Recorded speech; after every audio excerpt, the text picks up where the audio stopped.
El prólogo de Ohrid, 3 de noviembre. Venerable Asépsimas, obispo de Anaita, y otros junto con él. Asépsimas, de 80 años, lleno de todas las virtudes cristianas, estaba sentado un día en su casa con invitados.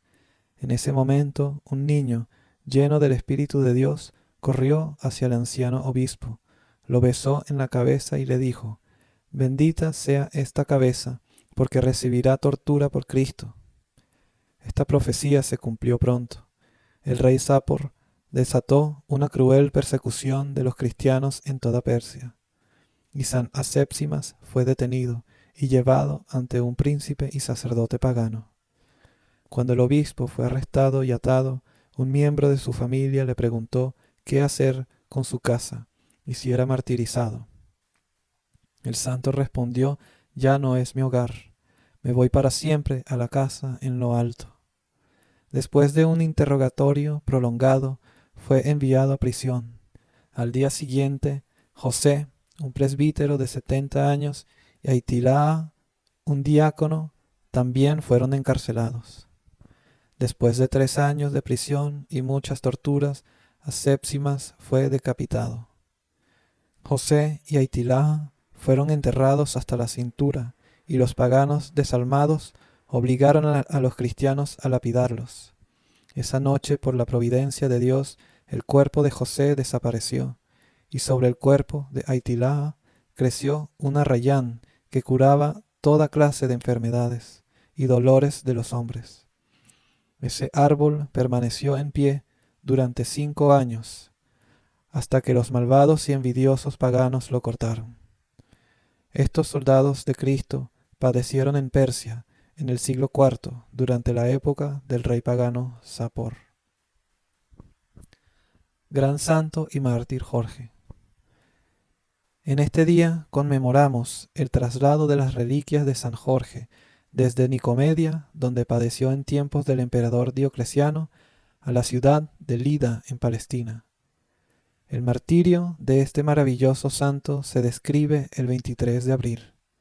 Anticipándose a su martirio, San Jorge suplicó a su sirviente que llevara sus reliquias a Palestina, donde había nacido su madre, y donde tenía una gran propiedad que había distribuido entre los pobres. El sirviente lo hizo. Durante el reinado del emperador Constantino, los cristianos piadosos construyeron una hermosa iglesia a San Jorge en Lida, y tras la consagración de esa iglesia, las reliquias del santo fueron trasladadas allí. Innumerables milagros han ocurrido por las reliquias milagrosas de San Jorge, el gran mártir de Cristo. Venerable Elías, el egipcio. Llevó una vida ascética cerca de Antínoe, la ciudad principal de la Tebaida. Durante 70 años vivió entre las rocas áridas e inaccesibles del desierto. Solo comía pan y dátiles, y en su juventud ayunaba durante semanas. Sanaba todo tipo de dolores y dolencias del pueblo. Con el paso de los años, su cuerpo se volvió muy tembloroso, y entró en el gozo de su Señor a la edad de 110 años. Elías dijo: «Mantén tu mente alejada de los malos pensamientos sobre tu prójimo, sabiendo que son los demonios que los provocan esto, con el propósito de enceguecerte sobre tus propios pecados y evitar que busques a Dios». Reflexión.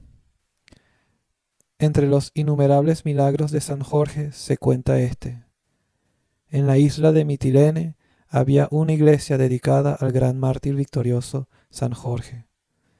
Todos los habitantes de la isla acudían a esa iglesia en la fiesta anual de su santo patrono.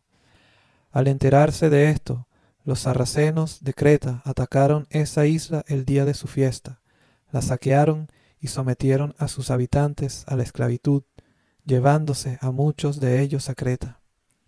Entre los esclavos había un joven apuesto, que los piratas dieron a su príncipe. El príncipe lo recibió y lo hizo su sirviente.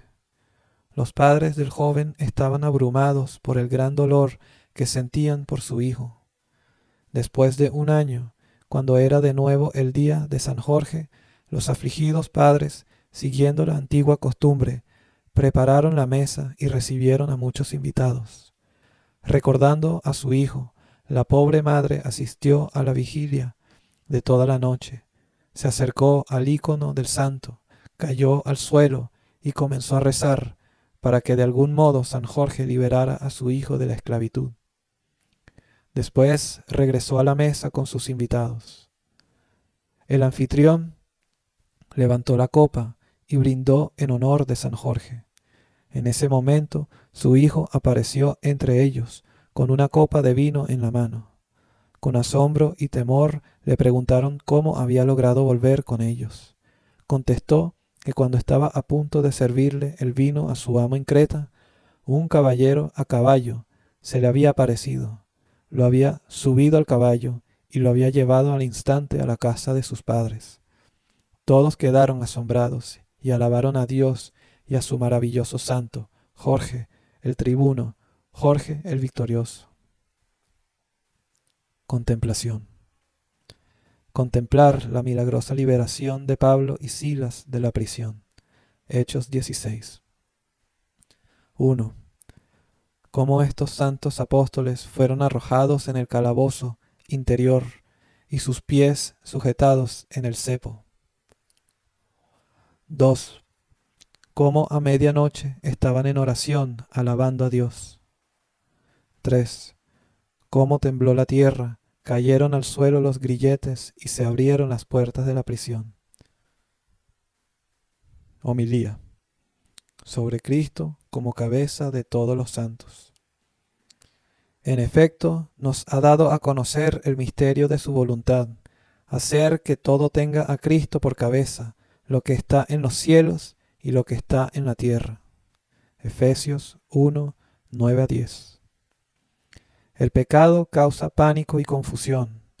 Un hombre que se hunde en el pecado y en el vicio es como un pollo con la cabeza cortada, que al morir se mueve convulsivamente y salta de un lado a otro.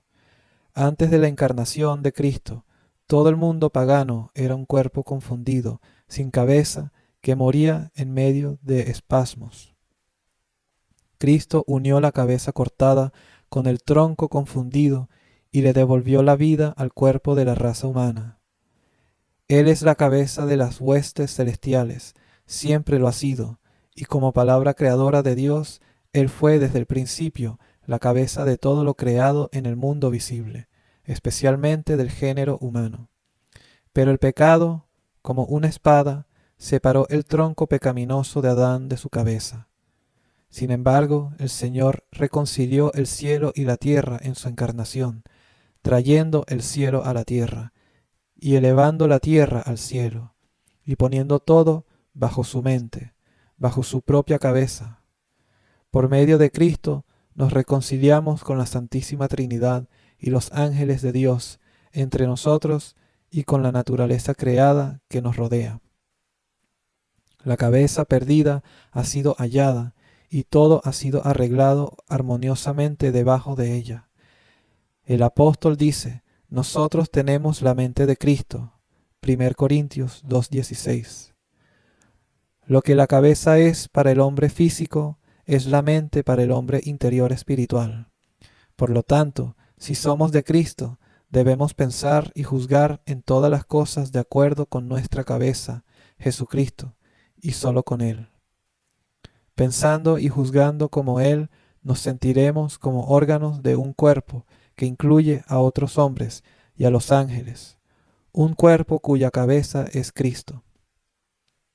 Así es como se enciende nuestro amor a Dios, se fortalece nuestra fe y se ilumina nuestra esperanza. Solo un cuerpo dormido no siente ningún vínculo con su cabeza. Despertemos, hermanos míos, despertemos mientras estemos a tiempo. Oh Señor Jesucristo, nuestra cabeza sapientísima, únenos a ti. A ti sean la gloria y la alabanza por los siglos de los siglos. Amén.